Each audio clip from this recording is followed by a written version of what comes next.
Riqueza, bênção ou maldição? Este é o assunto que trataremos a partir deste momento. Mas antes de prosseguirmos, eu desejo trazer aqui a leitura de um texto que foi registrado na Bíblia Sagrada, no capítulo 6, versículo 7 em diante, da primeira carta que Paulo enviou a Timóteo. O texto sagrado diz: porque nada trouxemos para este mundo, e daqui nada podemos levar. Por isso, devemos estar satisfeitos se tivermos alimento e roupa. Mas os que querem ficar ricos caem em tentações, em armadilhas, em muitos desejos descontrolados e nocivos, que levam os homens a mergulharem na ruína e na desgraça. Porque o amor ao dinheiro é a raiz de todos os males. Outros se desviaram da fé e se atormentaram com muitos sofrimentos. A pergunta se a riqueza é bênção ou maldição sempre esteve presente no mundo. Creio que o questionamento ele se tornou ainda mais crescente por causa da desigualdade social e o mau uso dos bens. Falar sobre este assunto não é tão simples. Ele nos envolve de muitas formas. Temos as nossas próprias experiências, sejam em relação às riquezas, sejam em relação à pobreza. Em certos casos, as dificuldades existentes, elas são de interpretações, inclusive subjetivas. Muitos entendem esse assunto com relação a bens ou riquezas de uma forma que não é real. Mas o que interessa para nós é a realidade existente. Aí a Bíblia trata o assunto com bastante clareza. E as bases da interpretação teológica deste assunto se encontram no livro de Deuteronômio, capítulo 27 e o 28. Embora as promessas de Cristo sempre estiveram correlacionadas com as riquezas, os tesouros do reino de Deus, e não deste mundo. Quando Deus contempla o verdadeiro cristão com riquezas materiais, sempre há um objetivo maior. Precisamos entender isso. E também, para o momento que nós estamos tratando este assunto, a expressão riqueza, neste tema, não está necessariamente relacionada a grandes quantidades de bens, mesmo porque também existe o valor intrínseco de um bem, seja qual for a quantidade ou a soma. A questão maior é as implicações com o reino de Deus, em função do mau uso daquilo que temos em nossas mãos. Então, o objetivo deste assunto que estamos tratando é desentranhar o perigo oculto da idolatria na riqueza, esse que pode existir nas riquezas. Nem sempre, mas este é o nosso propósito, poder falar sobre o perigo oculto da idolatria que pode existir nas riquezas. Por isso, Jesus Cristo, ele disse: ninguém pode servir dois senhores, pois odiará um e amará o outro, ou se dedicará a um e desprezará o outro. Vocês não podem servir a Deus e ao dinheiro. Ora, Jesus deixou bem claro que quando nós voltamos a atenção nos bens, nas coisas que vão sendo entregues em nossas mãos, aquilo que nós chamamos de riqueza, na medida que isso possa aumentar, pode ocupar muito nosso tempo. E em função de ocupar muito tempo, nós acabamos deixando aquilo que é de Deus em segundo plano. E isso não pode. Por isso Jesus disse que ninguém consegue servir a dois senhores. Tudo que temos ou fazemos, bênçãos ou maldições, estão diretamente relacionadas com a nossa atitude e formas de usar. Moisés, ele usou 2 montes como referências. O Monte Ebal como símbolo da maldição. O Monte Gerizim como símbolo da bênção. Isso está no capítulo 27 e no capítulo 28 do livro de Deuteronômio. Bênção ou maldição dependeria das atitudes do povo de Israel.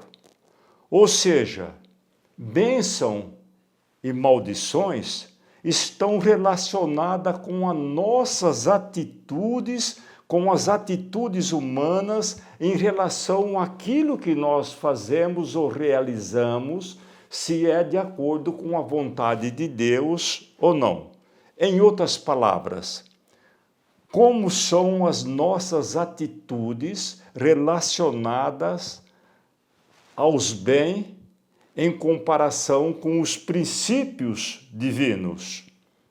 E como procedemos com os bens que Deus confiou em nossas mãos? Então eu diria, quando as riquezas se transformam em maldições? Um certo momento, chega um homem diante de Jesus Cristo e fala: "Que farei para herdar a vida eterna?" Jesus disse: "Guarda os mandamentos." Ora, aquele homem respondeu a Jesus Cristo: "Senhor, eu guardo os mandamentos desde a minha juventude." A Bíblia registra que Jesus olhou para ele e o amou. Jesus Cristo viu algo que estava nele, que atrapalhava a vida daquele homem. Por quê? Ora, o primeiro e grande mandamento é amar a Deus acima de todas as coisas. E o segundo e grande mandamento, semelhante ao primeiro, é amar o próximo como a si mesmo. Jesus, Cristo, sabia que aquele homem obedecia os mandamentos de Deus, mas da forma que ele achava, e não da forma como Deus deseja. Jesus entendeu isso, tanto que Jesus poderia perguntar: "Por que você está perguntando?" Com certeza existe outro motivo, e realmente existia. Ele amava a riqueza, e a riqueza se tornou para ele uma idolatria. Era uma maldição que impedia ele seguir Jesus Cristo. Se aquele homem amava as riquezas, como fica entendido no texto, o reino de Deus não era prioridade para ele, tanto é que ele ficou triste e foi embora. E ele estava diante do Filho de Deus. A guarda do mandamento, ou dos mandamentos, para ele, era apenas um procedimento religioso que ele havia aprendido. Ele aprendeu daquela forma e fazia daquela forma. Isso acontece com a maioria dos religiosos. Interessante isso. A guarda dos mandamentos não é porque ocorreu uma transformação da mente. Se nós não passarmos para uma grande transformação da mente, do nosso entendimento, nós não temos condições de obedecer os mandamentos de Deus segundo o Espírito e não segundo a carne. Esta situação ficou perfeitamente caracterizada no texto.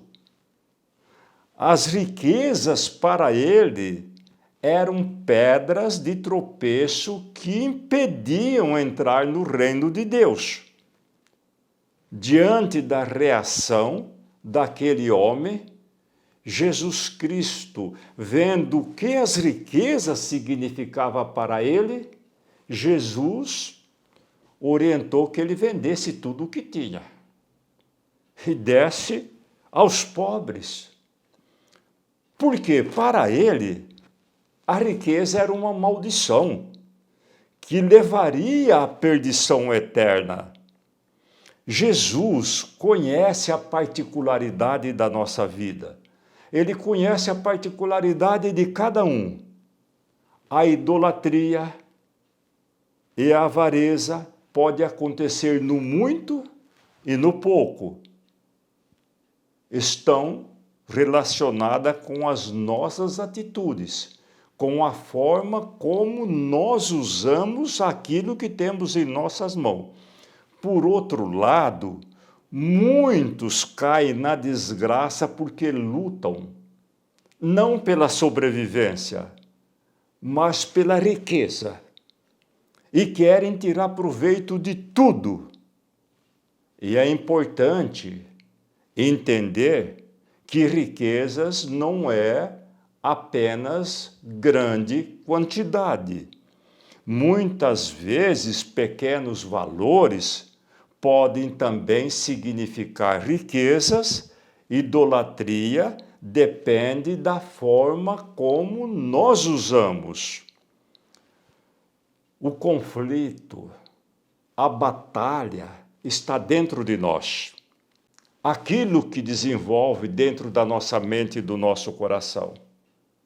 O apóstolo Paulo, quando escreveu para a igreja que estava em Galácia, capítulo 5, versículo 17, ele disse: pois a carne deseja o que é contrário ao espírito, e o espírito que é contrário à carne. Eles estão em conflito um com o outro, de modo que vocês não fazem o que desejam. Vamos entender melhor o que o apóstolo Paulo estava dizendo? A mulher de Ló olhou para trás, diz o texto sagrado, e se converteu numa estátua de sal. Os anjos de Deus estiveram em Sodoma. Fizeram veemente apelo de vida ou morte para Ló e sua família. E a esposa dele tinha pleno conhecimento disso daí. E o texto sagrado diz que ela olhou para trás e se converteu numa estátua, ou seja, foi morta. Olhar para trás, eu até creio, sim, eu creio na Bíblia que ela olhou para trás. Mas essa expressão ela é muito mais extensa do que apenas olhar para um outro lado.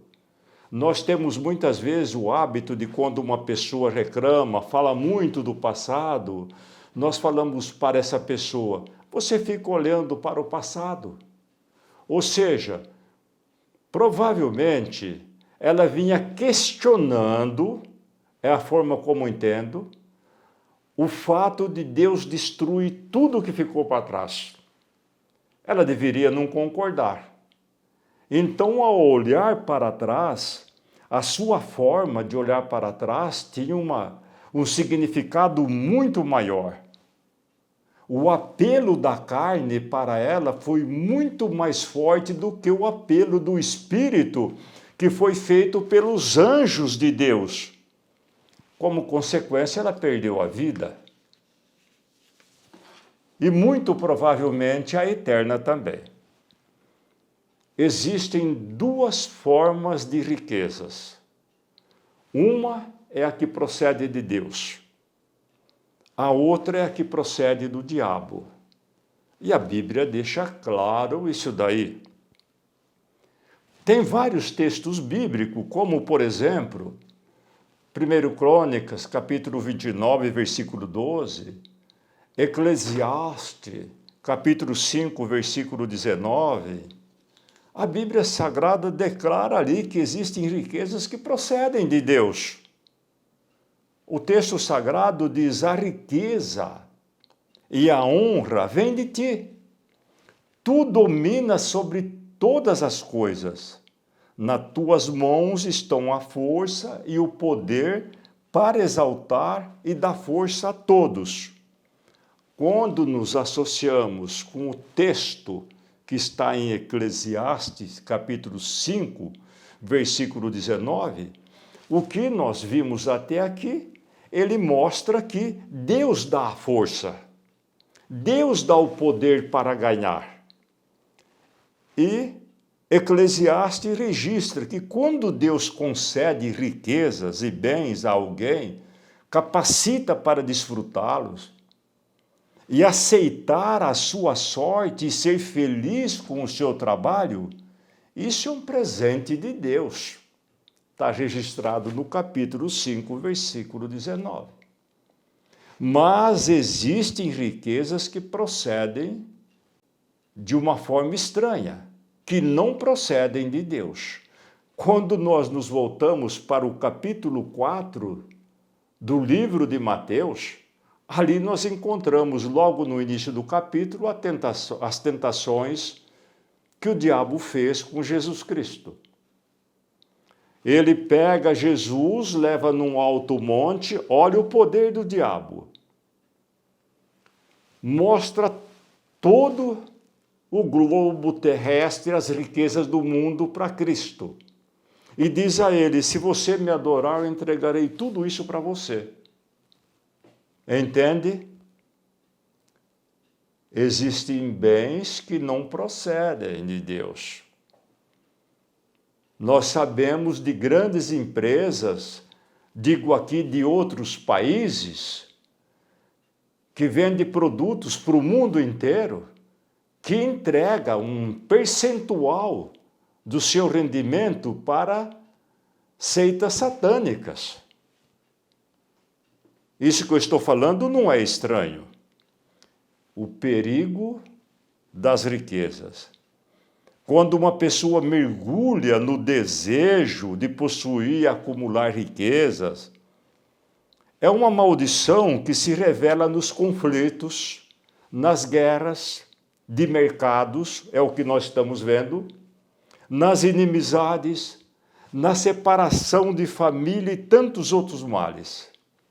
O pior ainda, com a globalização do mundo, estimulou o desejo por riquezas, status e bens a qualquer custo. As riquezas, ela tem os seus riscos. Ela pode atrair roubos, assaltos e mortes. O próprio Jesus Cristo falou isso. Não acumulem aonde você está correndo risco. São palavras de Jesus Cristo. Quando ele trouxe ali no capítulo 6 de Mateus, ele estava falando sobre a solicitude da vida. Ele falou onde é destruída e roubada. As riquezas, os bens neste mundo são assediados de uma forma ou de outra. A pessoa luta, vive uma vida para ganhar, para fazer riquezas, depois ele precisa lutar, se desgastar para não perder sua riqueza. Por isso que Cristo falou, ninguém consegue servir dois senhores. Vai agradar um e abandonar o outro. Então Cristo faz um pedido, mas acumulem para vocês tesouros nos céus. Ele dá o endereço certo, embora Os bens que procedem de Deus nesta terra é uma bênção para nós. Por outro lado, também pode comprometer a vida eterna. Quando Jesus estava falando sobre a sua vinda, isso foi registrado por Lucas, no capítulo 21, versículo 34, ele disse: cuidai de vós mesmos, tenha cuidado de vocês mesmos. Foi um pedido que Jesus fez, para que não aconteça que o vosso coração se encham de devassidão, de embriaguez e preocupação com a vida. A embriaguez que Cristo falou aqui, nós podemos até dizer aquela pessoa que gosta de beber bebida alcoólatra, mas a embriaguez ela tem um sentido um pouco diferente. No capítulo 17 do livro de Apocalipse, a Bíblia fala que o mundo foi embriagado com os erros, com as doutrinas, com as atitudes que não procedem de Deus.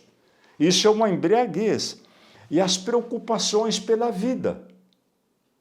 Muitas vezes nós nos dedicamos tanto às causas desta vida e esquecemos o lado espiritual, sendo que o que importa para nós é aquilo que é eterno. E Jesus falou: cuidado, para que aquele dia não vos surpreenda como uma armadilha. É lógico que Jesus, dentro do contexto, ele estava falando da sua vinda. Mas aquele dia para nós pode ser a vinda de Jesus Cristo e pode ser também a morte. Esta é a realidade. E quando falamos sobre o perigo da riqueza, nós lembramos de um personagem bíblico muito importante, e na história também, Salomão. Ele foi derrotado pela riqueza. Ele, por ser sábio, ser rico, ele foi expandindo o seu reinado até ao rio Eufrates, para toda aquela região, e ouro vinha trazendo, países pagando tributo para ele, ele dominava na diplomacia, só que ele usava uma diplomacia errada, igual muitos poderosos do passado usou, misturando famílias através do casamento. E Salomão foi casando com uma infinidade de mulheres, e essa riqueza que ele possuía atraía essas pessoas, principalmente essas mulheres, que depois, na medida que ele foi se envelhecendo, ele passou a adorar outros deuses, outras deusas que elas adoravam. E a Bíblia Sagrada diz que Deus ficou irado com Salomão, mesmo porque ele já tinha visto 2 vezes a glória de Deus sendo manifestada ao vivo para ele. E ele se desvia, e Deus se indignou com ele, e ele morreu na idolatria. Ele mesmo já havia reconhecido o seu fracasso, quando ele disse: eu tenho visto que tudo que há debaixo do céu, que está debaixo desse sol, tudo é inútil. Tudo é correr atrás do vento. Ele disse: eu me tornei famoso, ultrapassei a sabedoria de todos os governantes que atuaram antes de mim e aprendi que tudo isso é correr atrás do vento. E realmente ele correu atrás do vento. Não somente correu atrás do vento, como também ele foi derrotado pelas riquezas. As riquezas que ele possuía atraiu muitas coisas que não deveria, inclusive aquelas mulheres pagãs que ele se associou a elas. As riquezas atraíram o mal perante ele, e ele foi derrotado pelos bens excessivos que ele possuía. Essa é uma grande realidade que a Bíblia registra para nós. Em nossas considerações finais sobre riquezas, bênçãos ou maldições, A riqueza é uma bênção quando é um resultado merecido de um trabalho diligente. Todavia, deve ser administrado para atender também os princípios de mordomia que foram ensinados por nosso Senhor Jesus Cristo. Jesus ensinou como nós devemos administrar aquilo que Ele coloca em nossas mãos. Por outro lado, a riqueza pode também levar à perdição. A Bíblia Sagrada registra em Mateus capítulo 25, quando Jesus estava falando sobre o seu retorno, ele disse que em sua volta ele vai separar as nações. Mas o interessante é que, segundo a palavra do próprio Cristo, ele fala ali que haverá naquele momento, o que nós podemos dizer, haverá um veredito. E será de acordo com o que nós fizemos com os bens em relação à obra de Deus.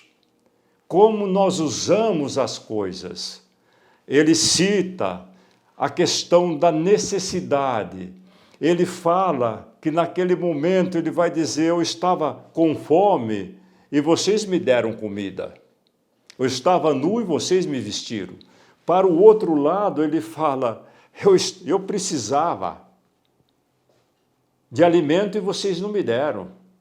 Vocês não me deram roupas. Ou seja, ele estava dizendo, na realidade, aquilo que nós fazemos com os bens, com o que nós temos em nossas mãos, com relação aos nossos, aqueles que estão diante de nós, o nosso próximo. Como nós tratamos as coisas aqui na terra em relação àquilo que Deus pediu.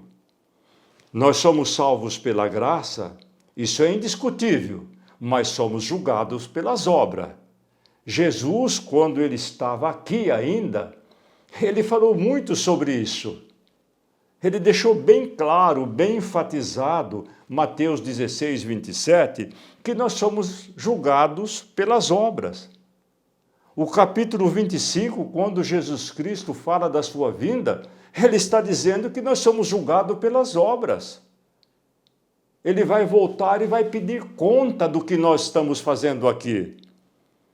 O Apocalipse, capítulo 22 e outros textos do Apocalipse, também fala que nós somos julgados pelas obras.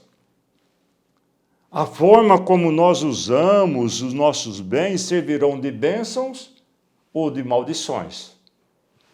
Servirão para nos levar, por meio de Cristo, é lógico, para a vida eterna ou para a morte eterna. Riquezas, ou riqueza em si, não é intrinsecamente uma bênção ou uma maldição. A forma, sua natureza, boa ou ruim, depende da forma como é obtida e usada. A riqueza, ela pode trazer benefícios e possibilidades para o seu possuidor e para os outros também. No entanto, ela também pode nos levar à ganância, ao apego material, à exploração, ao afastamento dos valores espirituais e a um fim melancólico, como foi o caso de Salomão e de tantos outros personagens também que não são bíblicos. Nós fizemos aqui uma referência de um personagem bíblico, mas nós conhecemos outros na história, e bem recente. Então, Jesus Cristo, ele faz uma recomendação. Quando ele envia a sua carta para a igreja de Laodiceia, Apocalipse capítulo 3, versículo 18, ele dá um conselho. Ele olha para a igreja de Laodiceia e vê uma igreja rica, tinha tudo, não precisava de nada. Ele falou, mas vocês são pobres, cegos e nu, vocês não têm nada. Compres comigo o ouro que eu tenho. Este é de grande valor. Ele foi provado no fogo.